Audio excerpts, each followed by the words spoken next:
का हमारा टॉपिक रहने वाला है प्रैग्मेटिक के ऊपर। सबसे पहले हम इसमें जानेंगे इसके मीनिंग के बारे में।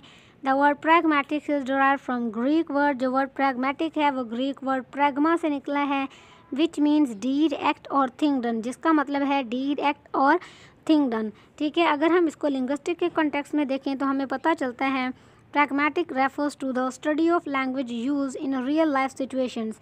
प्रैग्मेटिक को रेफर किया जाता है स्टडी ऑफ लैंग्वेज यूज जो हम रियल लाइफ सिचुएशन के हिसाब से करते हैं। Focusing on how language is use to accomplish goals. हम इसके ऊपर फोकस करते हैं कि कैसे हम अपनी ज़बान का इस्तेमाल करते हैं अपने गोल्स को अचीव करने के लिए, पूरा करने के लिए। ठीक है, कन्वे मीनिंग, अपने मीनिंग को कन्वे करते हैं दूसरों तक, बात उनको अच्छे से समझ आ जाती है। ठीक है, एंड इंटरेक्ट सोशली, और सोशल इंटरेक्शन के लिए हम इसका इस्तेमाल करते हैं। मैं आपको एक मिसाल देती हूँ। आप किसी रेस्टोरेंट में बैठे हुए हैं और आपने अगले को कहा है कि जहाँ बहुत ज़्यादा गर्मी है, तो आपके कहने का क्या मतलब है, वो अगला इंसान उस सिचुएशन को जांचेगा, उस सिचुएशन के हिसाब से डिटर्मिन करेगा कि आप क्या कहना चाह रहे हैं। यानी आपने एक डायरेक्ट बात की है लेकिन उसका इनडायरेक्ट लिंक किस चीज़ से मिल रहा है, वो इस सब को जो है ना समझने की कोशिश करता है। जैसे कि बहुत ज़्यादा गर्मी है, तो गर्मी का मतलब क्या है कि जाकर पंखा ऑन कर दो, जाकर एसी ऑन कर दो, जाकर जो है ना दरवाज़ा खोल दो, जाकर विंडो खोल दो, मतलब कुछ भी हो सकता है। तो वो इस तरीके से एज्यूम करना शुरू कर देता है कि आप आखिर क्या कहना चाह रहे हैं। तो आपका जो कॉन्टेक्स्ट है, ठीक है, वो बहुत ज़्यादा मैटर करता है अगले इंसान के लिए। ठीक है, कि आपने किस सिचुएशन में वो बात की है, वो किस तरीके की बात की है, कह कौन रहा है और किस से कह रहा है, ये प्रैग्मेटिक के अंदर बहुत ज़्यादा ज़रूरी होता है। इन डेफिनेशंस के ज़रिए से हम समझने की कोशिश करते हैं आखिर प्रैग्मेटिक क्या चीज़ है। स्टीफन लिविंसन ने कहा है pragmatic is the study of language use in context to achieve goals. ठीक है, क्या है, लैंग्वेज की स्टडी कहाँ की जाती है, कॉन्टेक्स्ट के अंदर, ताकि हम अपने जो गोल्स हैं उनको अचीव कर सकें। जॉर्ज योल कहता है pragmatic is the study of language from the perspective of how it is used in communication. ये वो स्टडी ऑफ लैंग्वेज होती है जिसके अंदर हम उस पर्सपेक्टिव को देखते हैं कि किस तरीके से इसको हम अपने कम्युनिकेशन के अंदर इस्तेमाल कर रहे हैं, जैसे हम पिछले एग्जाम्पल में एक्सप्लेन कर चुके हैं। ठीक है, कि कैसे ये कम्युनिकेशन में इंपॉर्टेंट रोल प्ले करता है। डिबोरा स्टीफन ने कहा था pragmatic is the study of language use in context to accomplish social action. यानी कॉन्टेक्स्ट को ही हमने देखना होता है कि हमारी जो बात है वो कैसे दूसरों ने समझी है, बात किसने कही थी, किससे कही थी, किस कॉन्टेक्स्ट में कही थी, मतलब उस सिचुएशन की जो डिमांड है उसके हिसाब से आपने समझना होता है कि अगला इंसान क्या चाह रहा है। ठीक है, उसकी बात का क्या मतलब है। For example, I apologise for the confusion, मैं कन्फ्यूजन के लिए अपोलोजाइज़ करता हूँ। तो यहाँ पे हम ये समझ सकते हैं here the speaker not only conveys regret but perform the act of apologising. यानी उसको सिर्फ पछतावा नहीं है लेकिन वो सॉरी भी कर रहा है, माफ़ी भी मांग रहा है। Please pass me that book, मुझे वो बुक दे दें। ठीक है, अब यहाँ पर क्या है, यहाँ पर द मीनिंग ऑफ डैट। अब ये जो डैट है वो हमारे उस कॉन्टेक्स्ट के ऊपर रिलाई करता है कि हमने कौन सी बुक मांगी है। ठीक है, and the speaker and listeners shared understanding. तो स्पीकर और लिसनर यानी उस वक्त जो मौजूद हैं उनको तो पता है ना कि उसने कौन सी बुक मांगी है उससे। डैट बुक उसने कहा है, वो बुक दे दो। अब कोई भी बुक हो सकती है, हिस्ट्री की हो सकती है, साइंस की हो सकती है। ठीक है, यानी कोई भी बुक हो सकती है जो उसने मांगी है। तो जब तक हमें कॉन्टेक्स्ट का नहीं पता होगा, हमें नहीं पता चलेगा कि उसने कौन सी किताब मांगी है। ठीक है, the concert was good considering the small audience. Concert बहुत ज़्यादा अच्छा था लेकिन ऑडियंस जो है ना बहुत ज़्यादा कम थी। तो इसको हम क्या कह सकते हैं कि बगैर डायरेक्ट स्टेटमेंट दिए हुए स्पीकर ये कहना चाह रहा है कि अगर ऑडियंस बहुत बड़ी होती तो जो कंसर्ट है वो और ज़्यादा अच्छा हो जाता। यानी एक गुड कंसर्ट के लिए आपके पास एक लार्जर ऑडियंस होना चाहिए। ठीक है, तो तभी जो आपका कंसर्ट है वो अच्छा रहता है। तो इस तरीके से जो डिफरेंट सेंटेंसेस हैं, हम जब उनके कॉन्टेक्स्ट को देखते हैं कि किसने एक बात कही है, किससे कही है, किस सिचुएशन में कही है, तब हमें समझ आता है कि स्पीकर क्या कहना चाह रहा है। ठीक है, और अगला बंदा उसको कैसे समझ रहा है, उसको कैसे अंडरस्टैंड कर रहा है। कैरेक्टरिस्टिक्स क्या होते हैं प्रैग्मेटिक के। कॉन्टेक्स्ट मैटर, कॉन्टेक्स्ट बहुत ज़्यादा मैटर करता है। ठीक है, pragmatic consider the situation in which language is used.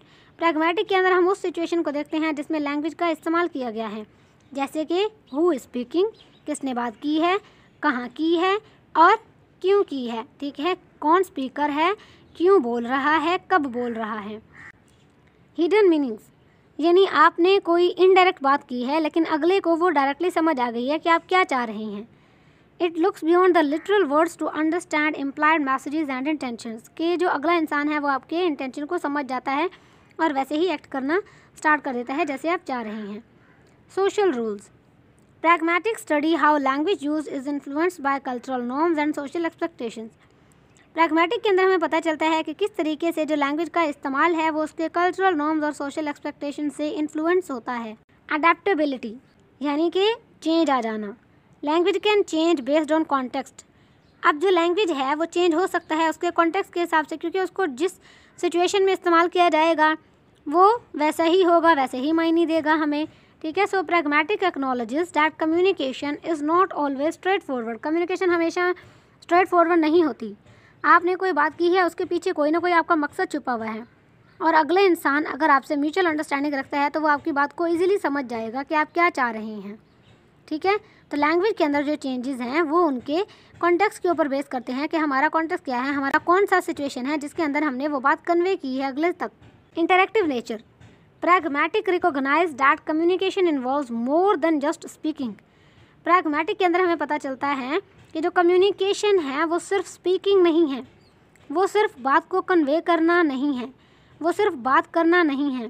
It's about understanding and responding to others in a conversation, बल्कि आपने दूसरों की बात को समझना है और उसका जवाब भी देना है। कंपोनेंट्स कौन से होते हैं प्रैग्मेटिक के? Presupposition, implicature, inferences, syllogism, speech act, references और कन्वर्सेशनल एनालिसिस। हम इनको वन बाय वन डिस्कस करते हैं।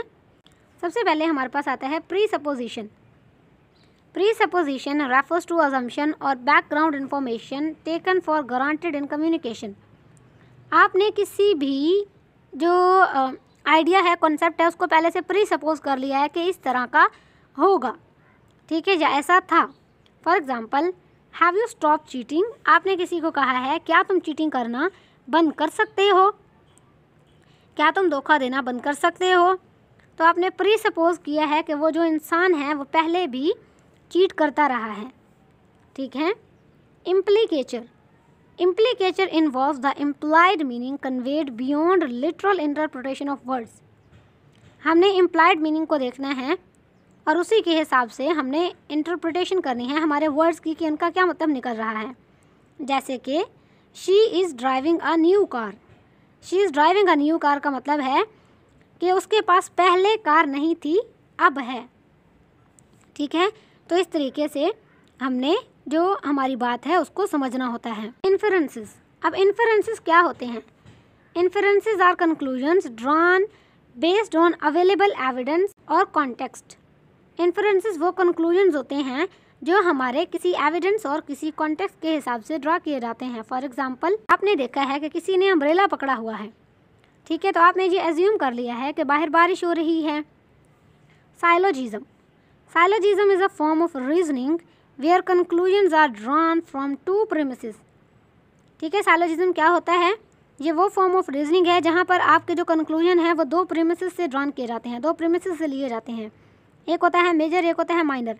फॉर एग्जांपल, जो आपका मेजर है वो क्या है? All humans are mortal. सारे इंसान क्या हैं? सारे इंसान फ़ानी हैं। सोक्रेट इज़ ह्यूमन, सोक्रेट इंसान है, तो ये आपका मेजर हो गया। All human are mortal, Socrates is human, ये आपका माइनर हो गया, ठीक है। Major premises, minor premises. फिर हमारे पास आता है देयरफॉर सोक्रेट इज़ मोर्टल। अब हमने कंक्लूड कर दिया है इसको, ठीक है, कि सोक्रेट कौन है? सोक्रेट भी मोर्टल है क्योंकि सारे इंसान मोर्टल हैं। तो ये हमारे पास होता है साइलोजिज्म, वो फॉर्म ऑफ रीजनिंग जिसके अंदर कंक्लूजन्स हमारे प्रीमिसेस से लिए जाते हैं, मेजर प्रीमिसेस और माइनर प्रीमिसेस। रेफरेंसेस। रेफरेंसेस क्या होते हैं? References in pragmatics involve how pronouns और noun phrases refer to entities in discourse, कि किस तरीके से जो प्रोनाउन है और नाउन फ्रेजेस हैं उनको इस्तेमाल किया जाता है। For example, she loves her dog, ठीक है, शी लव्स हर डॉग यानी वो अपने कुत्ते से प्यार करती है। यहाँ पर जो रेफरेंस है हर का, वो डिपेंड करता है हमारे कॉन्टेक्स्ट के अंदर, इंडिकेटिंग समवन स्पेसिफिक कि वो कौन है जो अपने कुत्ते से प्यार करती है, ठीक है। Speech act. Speech act are actions perform through speeches, ठीक है, वो एक्शन जो आपके स्पीच के ज़रिए से नज़र आते हैं, सच एज रिक्वेस्ट, प्रोमिसेस और apologies. For example, I promise to be there on time. मैं वक्त पर आऊँगा वहाँ। ये सिर्फ हमारे पास एक स्टेटमेंट नहीं है, बल्कि ये हमारे पास एक एक्शन है, एक प्रॉमिस है कि वो आएगा। ठीक है। Conversational analysis. Conversational analysis study the structure and organization of spoken interaction. Conversational analysis को हम स्टडी करते हैं हमारे स्ट्रक्चर और जो ऑर्गेनाइजेशन है हमारे स्पोकन इंटरेक्शन, यानी जो हमने बातचीत की है किसी दूसरे इंसान से, उसको हम पढ़ते हैं। कन्वर्सेशन बातचीत से निकला है, एनालिसिस हमने उसको डीपली एनालाइज करना है कि उसके अंदर कौन कौन सी चीज़ें इस्तेमाल में लाई जा रही हैं, क्या क्या कहा जा रहा है। ठीक है। Analysing turn taking patterns in a conversation can reveal how participants engage with each other. जैसे कि एक इंसान बात कर रहा है, वो उस इंसान के बात करते करते किसी और इंसान को बात याद आ जाती है, वो इंसान चुप होता है, अगला इंसान बात करता है, फिर उसकी बारी ख़त्म होती है, फिर अगला बोलता है। तो इस तरीके से जो कन्वर्सेशन है वो कंटिन्यू रहती है, लोग उसके अंदर अपनी इंगेजमेंट को शो करते हैं। तो इस तरीके से जो बातचीत है वो और ज़्यादा इंटरेस्टिंग बन जाती है। तो यहाँ पर जो कन्वर्सेशनल एनालिसिस है उसके अंदर हमने कन्वर्सेशन देखना होता है दो इंसानों का, या फिर दो या दो से ज़्यादा इंसानों का, किसी ग्रुप का भी हो सकता है, कोई क्लास डिस्कशन भी हो सकती है, कुछ भी हो सकता है। ठीक है।